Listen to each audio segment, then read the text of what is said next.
5월 첫째 주일입니다. 언제 4개월이 지났는지 모를 정도로 그렇게 빨리 시간이 지나간 것 같습니다. 가정의 달을 맞이해서 부모가 남길 신앙의 유산이라는 제목으로 잠시 말씀을 나누길 원합니다. 부모가 자녀에게 꼭 남겨주어야 하는 그것이란 책이 있습니다. 이 책은 김원태 목사님이란 분이 쓰셨는데 홈스쿨을 하면서 자녀들을 성경적으로 양육하려고 애를 썼고 또 세 자녀를 미국의 명문대에 보낸 것으로 알려진 김원태 목사님이 쓰셨는데 이 출판사의 소개에 세 자녀를 명문대에 보낸 것으로 알려졌다. 이것이 그렇게 썩 마음에 와닿지는 않습니다. 그러니까 부모가 자녀로서 신앙교육을 참 잘했다 이렇게 칭찬을 하는 것 같아서 자 그런데 어쨌든 중요한 것은 이 김 목사님이 부모가 자녀에게 꼭 남겨줘야 할 것을 6가지로 제시를 합니다. 그것이 다음과 같은데요. 첫째, 아름다운 추억을 남겨주라. 둘째, 좋은 습관을 심어주라. 셋째, 크고 높은 비전을 갖게 하라. 네 번째, 자녀를 향한 거룩한 이상을 보라. 다섯째, 자녀를 칭찬하고 축복하며 유언장을 남기라. 그리고 그 가운데서도 가장 중요한 한 가지가 있는데 그 가장 중요한 유산이 바로 믿음을 남겨주어야 한다는 것입니다.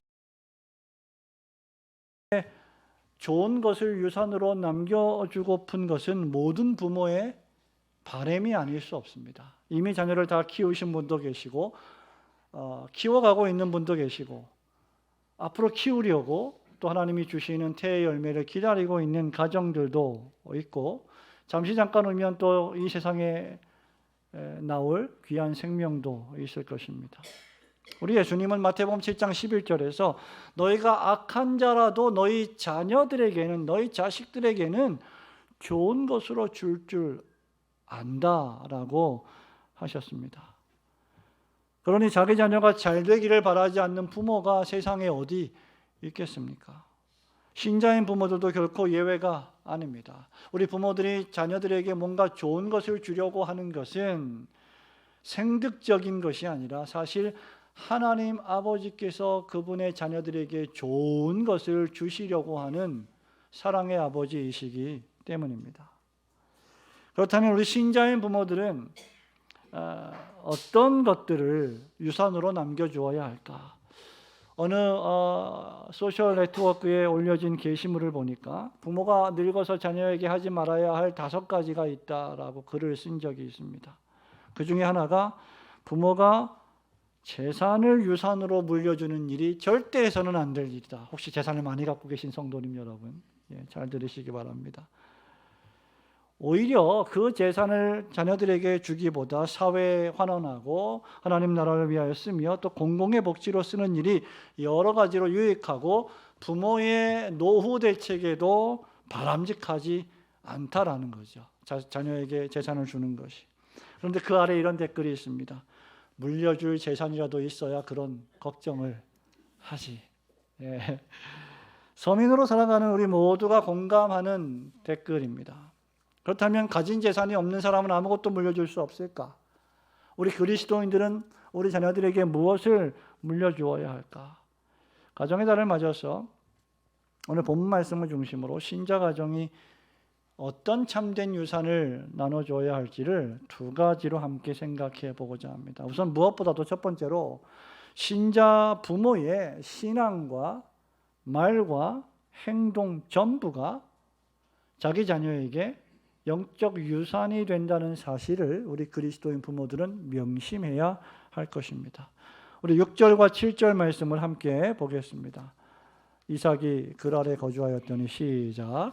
이삭이 그랄에 거주하였더니 그곳 사람들이 그의 아내에 대하여 물으매 그가 말하기를 그는 내 누이라 하였으니 리브가는 보기에 아리따움으로 그곳 백성이 리브가로 말미암아 자기를 죽일까 하여 그는 내 아내라 하기를 두려워함이었더라. 아멘. 1절에도 보면 아브라함 때 첫 흉년이 들었더니 그 땅에 또 흉년이 들매 이삭이 그랄로 가서 블레셋 왕 아비멜렉에게 이르렀더니라고 기록을 하고 있습니다. 이 본문의 말씀 여러분이 너무나 잘 알고 있는 유명한 말씀이죠. 그랄 왕 아비멜렉에게 자기 아내를 아내가 아니라 누이라고 속이는 유명한 장면입니다. 그런데 이 모습은 놀랍지 않습니다. 오늘 우리의 본문 말씀인 창세기 26장에 처음 등장하는 모습이 아니었기 때문입니다. 여러분이 주의 깊은 성경의 독자라면 이미 이삭이 이런 말과 행동을 하기 전에 이삭의 아버지인 아브라함이 먼저 그렇게 했음을 알고 계실 것입니다. 이삭의 아버지 아브라함은 창세기 12장과 창세기 20장에서 무려 2번씩이나 자기의 아내 사라를 아내라 하지 않고 누이라고 했습니다. 그리고 오늘 26장에서 그 아들 이삭도 자기 아내 리브가를 아내라고 부르지 않고 누이다, 자매다 이렇게 말을 했습니다.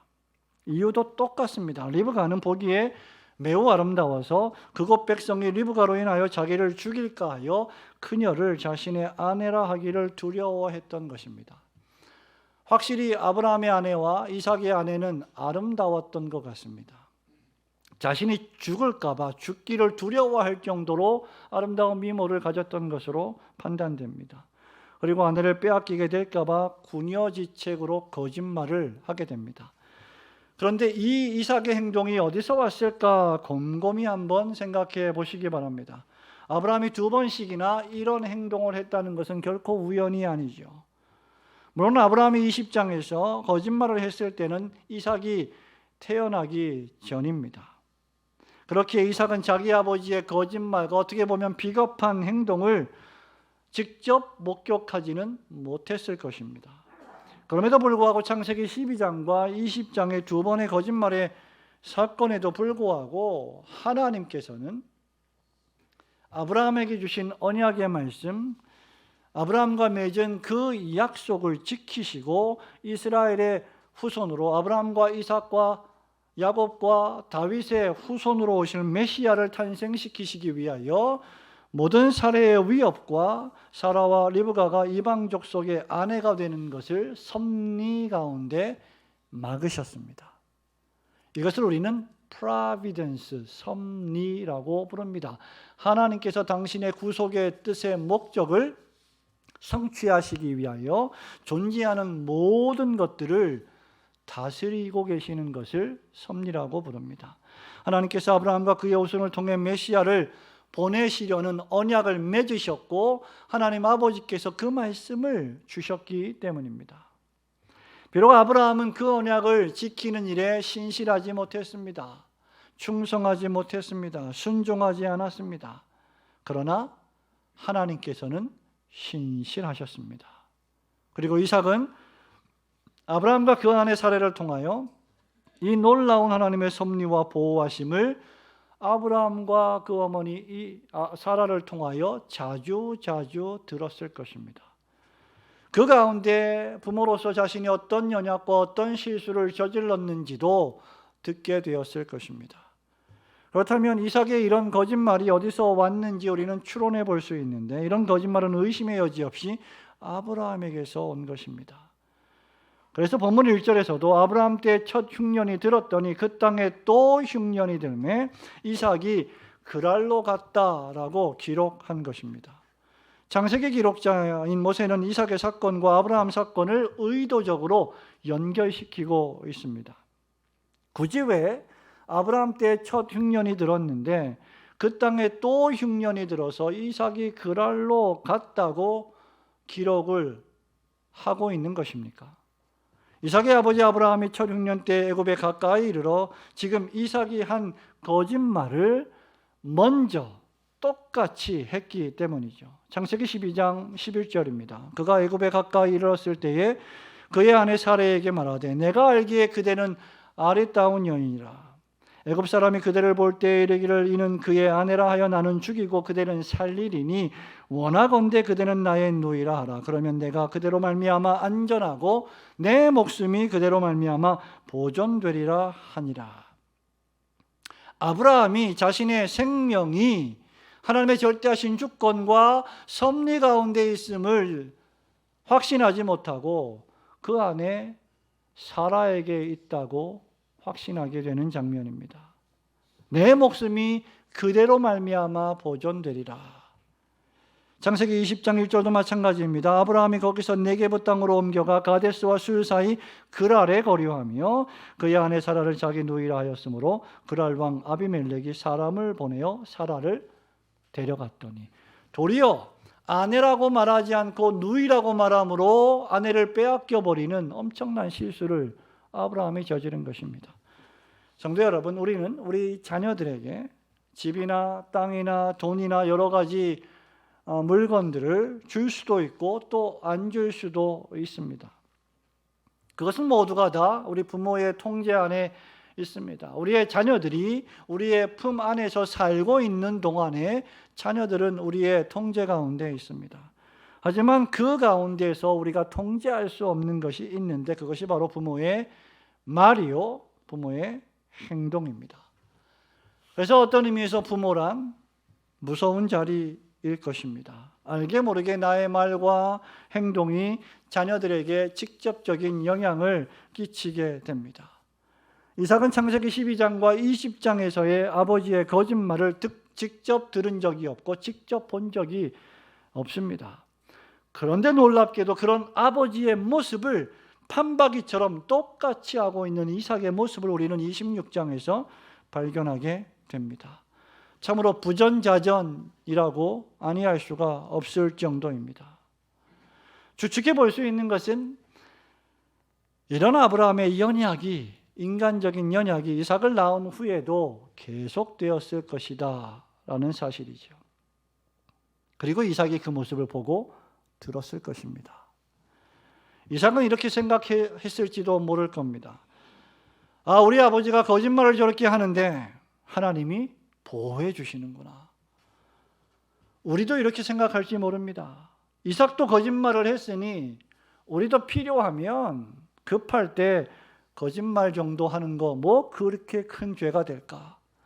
그래도 하나님이 돌보실 것이니 말입니다. 우리가 언약의 백성이고 우리가 교회 안에 있고 우리가 교회의 회원이면 하나님이 당연히 우리를 지키고 구원해 주실 테니 우리가 어떤 말을 해도 상관이 없을 것이다 라고 말할지도 모릅니다. 그러나 이것은 전형적으로 언약에 신실하신 전능하신 하나님을 모독하는 것이요, 악용하는 것입니다. 신자가 거짓말을 해도 하나님이 심판하시지 않고 즉시 형벌하시지 않는 것은 거짓말이 옳기 때문이 아니라 언약에 신실하신 하나님께서 연약한 우리들을 향하여 한없이 자비로우시고 긍휼하시며 사랑이 풍성하시고 노하기를 더디하시는 인자하신 분이시기 때문입니다. 그러므로 참된 신자들은 결코 그렇게 생각하지 않아야 합니다. 오히려 바울이 말한 것처럼 더욱 두렵고 떨림으로 너희가 받은 구원을 이루라는 명령을 받들어 우리가 받은 구원을 더욱 진지하고 심각하게 받아들여야 하는 것이죠. 그럼에도 불구하고 신자 부모가 시시때때로 말로 거짓을 뱉으며 또는 약속을 지키지 않으며 경건하지 않고 신실하지 않다면 내 아버지 어머니도 교회를 다니면서 저렇게 사는데 뭐 나도 이렇게 살아도 괜찮지 않을까라는 생각을 은연중에 심어주게 될 것입니다. 그런 생각들이 자녀들에게 전염되는 것입니다. 이것은 매우 불행한 삶의 유산입니다. 우리는 그 반대의 유산을 남겨주어야 할 것입니다. 우리는 거짓말 대신 매사에 진실을 말해야 하고 매사의 사람들과 진실로 대화해야 할 것입니다. 우리의 말과 행동이 자녀들에게 일치되어야 할 것입니다. 교회에서 보이는 우리의 말과 행동이 가정에서 보이는 우리의 말과 행동과 달라서는 안 될 것입니다. 물론 이것은 자녀들도 마찬가지입니다. 그러나 부모들이 먼저 모범을 보여야 하는 것은 부모들에게 주의 교양과 훈계로 자녀들을 양육하라는 명령을 주셨기 때문입니다. 그러므로 주의 사역자들 역시 믿은 말씀을, 주의 믿은 말씀을 그대로 믿고 지켜 행하여야 하는데 그것은 주의 백성들을 양육하기 위함이요 거슬러 말하는 자들을 책망하고 복종하게 하려 하기 때문이라고 디도가 말한 바 있습니다. 그러므로 사랑하는 우리 성도 여러분, 또 신자 부모된 여러분, 여러분의 신앙과 삶, 여러분의 말과 행동이 여러분의 전 존재와 인격이 여러분의 자녀들에게 유산으로 남겨진다는 사실을 마음에 명심하시고 경건한 신앙과 삶으로 하나님을 경외하는 여러분 되시기를 주님의 이름으로 축원합니다. 두 번째로, 신자인 부모는 그러므로 하나님을 두려워하고 섬기며 하나님의 말씀을 모두 순종하고 지키려는 삶의 유산을, 신앙의 유산을 남겨줄 줄 알아야 합니다. 우리 3절, 4절, 5절 말씀을 한 번 더 보겠습니다. 이 땅에 거류하면, 시작. 이 땅에 거류하면 내가 너와 함께 있어 내게 복을 주고 내가 이 모든 땅을 너와 내 자손에게 주리라. 내가 내 아버지 아브라함에게 맹세한 것을 이루어 내 자손을 하늘의 별과 같이 번성하게 하며 이 모든 땅을 내 자손에게 주리니 내 자손으로 말미암아 천하 만민이 복을 받으리라. 이는 아브라함이 내 말을 순종하고 내 명령과 내 계명과 내 율례와 내 법도를 지켰음이라 하시니라. 아멘. 하나님께서는 이삭에게 애굽으로 내려가지 말고 하나님이 지시하는 땅에 거주하라 하고 명령하시면서, 그렇게 할 때 하나님이 아브라함에게 그리하셨던 것처럼 언약 자손인 이삭도 지키시고 번성하게 하시며 복을 주실 것이라 약속하셨습니다. 하나님이 아버지 아브라함에게 약속하신 것을, 그 약속 때문에 이삭에게 복을 주셨고 또 이삭에게도 동일한 언약의 말씀을 주신 것입니다. 그런데 그 과정에서 아브라함도 실수했고 이삭도 실수했습니다. 아브라함도 거짓말을 했고 이삭도 거짓말을 했습니다. 그 모든 일들은 실상 이 세상을 살아가면서 자기 자신과 자신의 아내를 보호하고자 했던 인간적인 시도였습니다. 우리는 여기서 어쩔 수 없는 인간의 연약성을 보게 됩니다. 하나님께서 예비하신 보호하심과 축복하심이 분명히 있으실 터인데, 우리 눈에 보기에 우리가 이렇게 행동하고 이렇게 말을 하는 것이 우리의 안전을 지켜줄 것이라고 우리는 자주자주 그릇된 판단을 하게 됩니다. 아브라함과 이삭은 하나님의 보호하심과 지키심과 복주심을 완전히 믿을 만큼 충분히 성숙하지 못했던 것입니다. 생각해 보십시오, 여러분. 아브라함은 믿음의 조상이라 일컬어집니다. 그런데 이런 믿음의 조상이 어디 있습니까? 자기 아내를 아내라 말하지 아니하고 누이라고 거짓말을 하는 믿음의 조상입니다.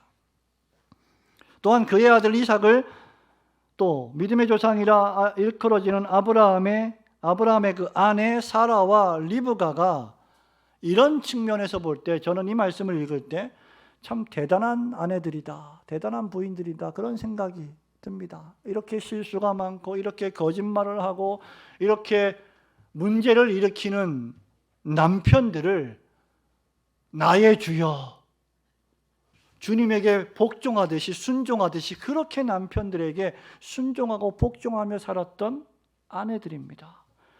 여러분, 다음 주에 우리가 여전도의 헌신 예배를 드리는데 여전도 회원들이 이런 아내가 되어야 되지 않겠습니까? 아멘 안 하십니까? 자기 남편이 조금 부족한 것이 있고 때때로 연약하고 실수도 하고 말의 실수도 하고 행동의 실수도 하고 내 마음에 들지 않는 것이 있고 심지어 거짓말을 한다고 해도 남편으로 존경하며 하나님이 나에게 주신 나의 주로 존경하며 예우를 다하는 부인이야말로 참으로 신앙의 부인이며 진실한 신자의 참된 아내된 모습일 것입니다. 아브라함도 거짓을 말했고 이삭도 거짓말을 했는데 문제는 이들이 왜 다 살아남았을까? 어떻게 아브라함은 믿음의 조상이 되었을까? 왜 심판을 받지 않았을까? 왜 즉시 하나님은 이들을 죽이지 않으셨을까? 그 이유 가운데 하나는 하나님께서 이들과 언약을 맺으셨고 하나님의 언약은 이들의 실수에 좌우되는 것이 아니었기 때문입니다. 그리고 이들이 연약한 가운데서도 하나님이 하신 말씀을 끝까지 준행하고 지키려고 애썼기 때문입니다. 다시 말하면 그들은 연약과 실수와 실패가 있었지만 하나님을 부인하지 않고 하나님을 떠나지 않고 늘 하나님 곁에 있었던 것입니다.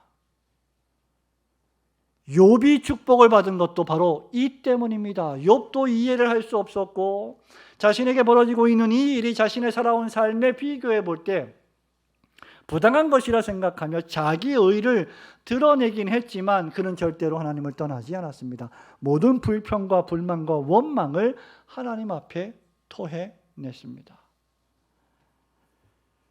그들이 하나님을 떠나지 않았다는 사실은 중요합니다. 2절에 보면 하나님은 이삭에게 애굽으로 내려가지 말고 내가 지시하는 땅으로 가라고 명령하셨고 그에게 3가지 복을 주십니다. 첫째는 그 땅을 너와 네 자손에게 주겠다. 둘째는 네 자손을 하늘의 별과 같이 번성케 하겠다. 셋째는 네 자손을 인하여 모든 천하 만민이 복을 받게 할 것이다. 그리고 5절에서 아브라함이 내 말을 다 지켰다라고 말씀하십니다. 즉 지금 이삭이 받고 있는 이 아들 이삭이 받고 있는 축복은 믿음의 조상 아브라함의 순종의 연장선상에 있다는 말입니다. 그리고 이 축복은 메시아가 오심으로 말미암아 더욱 풍성하게 실현되었습니다. 너의 아버지가 내가 준 약속의 말씀을 따라 그렇게 순종했으니 너에게도 동일한 복을 내리겠다. 너는 내가 지시할 땅으로 가서 거기 거하라. 결국 아버지 아브라함을 따라 이삭도 하나님의 명령에 순종합니다. 그래서 6절에 보면 이삭이 글 아래 거하게 되지요. 성도 여러분, 비록 우리의 기대와 평판과는 달리 아브라함이 거짓말을 2번이나 할 만큼 어찌 보면 형편없는 인생이었지만 우리도 역시 그 상황이 되면 아브라함보다 더한 거짓말을 하지 않았겠습니까? 우리는 종종 착각하는 것 가운데 하나가 우리는 너무나 믿음이 좋아서 우리는 너무나 하나님을 사랑하기 때문에 아브라함과 같은 상황에 있었다면 나는 그러한 죄를 범하지 않았을 것이야 라고 생각하는 것입니다. 그러나 여러분 기억하십시오. 아담과 하와는 완벽한 환경에 있었습니다. 아담과 하와는 완벽한 상황에 처해 있었습니다. 모든 것이 풍성한 낙원에 있었습니다. 그럼에도 불구하고 그들은 교만하여 하나님께 범죄하고 불순종했습니다. 그런데 그렇지 않은 불완전한 세상 속에서 우리가 얼마나 하나님의 뜻대로 살 수 있겠다고 교만하게 장담할 수 있겠습니까?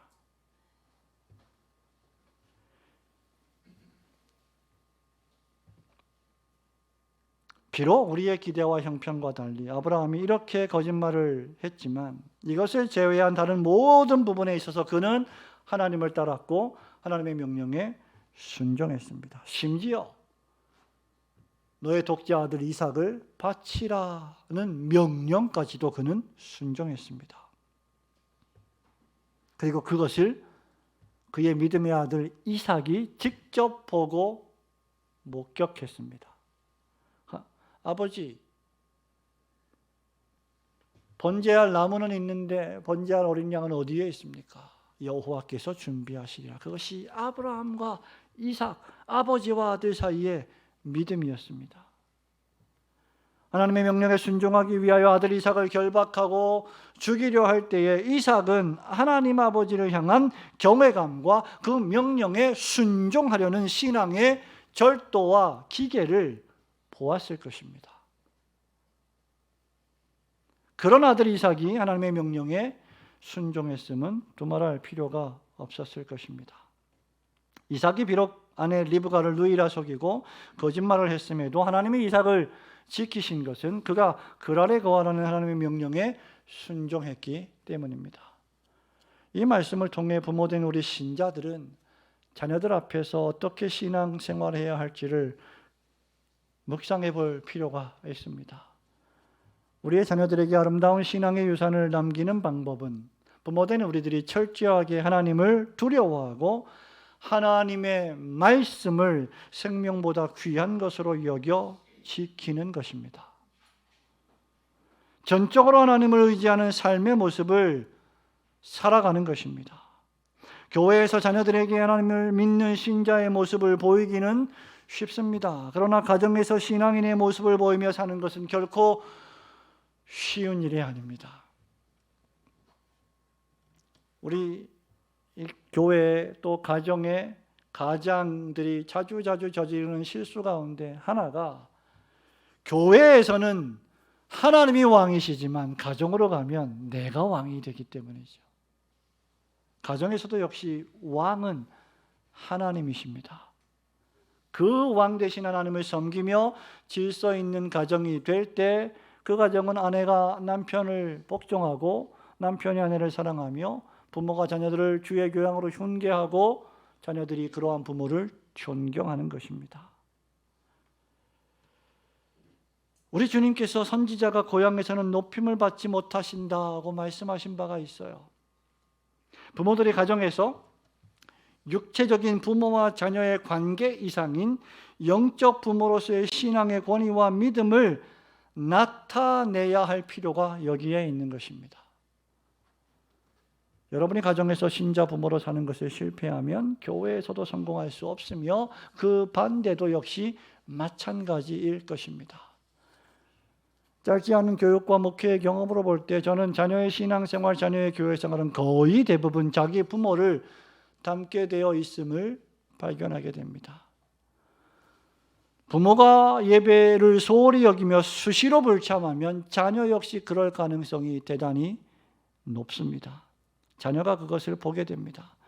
부모가 하나님 말씀 앞에 벌벌 떨지 않으며 그 하나님의 말씀을 어기고 계명을 수시로 어기면 자녀들도 하나님 말씀을 무겁게 여기지 않게 됩니다. 부모가 봉사하고 섬기지 않으면 자녀들도 그러한 봉사와 섬김을 본 적이 없기 때문에 봉사하고 섬길 수 없습니다. 부모들이 서로 사랑하고 그 사랑의 실천을 교회 성도들에게까지 확장하지 않으면 자녀들 역시 사랑을 실천하기가 어려워집니다. 부모들이 매사에 말에 행동에 부정적이면 자녀들 역시 자존감이 떨어지고 부정적이 되기 쉽습니다. 우리 신앙의 부모들이 사역자들과 관계가 좋지 않으면 자녀들 역시 그렇게 되기가 대단히 쉽습니다. 남편과 아내가, 아내와 남편이 수시로 다투고 싸우면 자녀들 역시 호전적이 될 가능성이 큽니다. 우리 부모들이 교회를 중심하고 무슨 일들을 만날 때마다 교회 중심으로 결정하지 않으면 자녀들도 역시 커서 교회를 중심하는 신앙생활을 하기가 어려울 것입니다.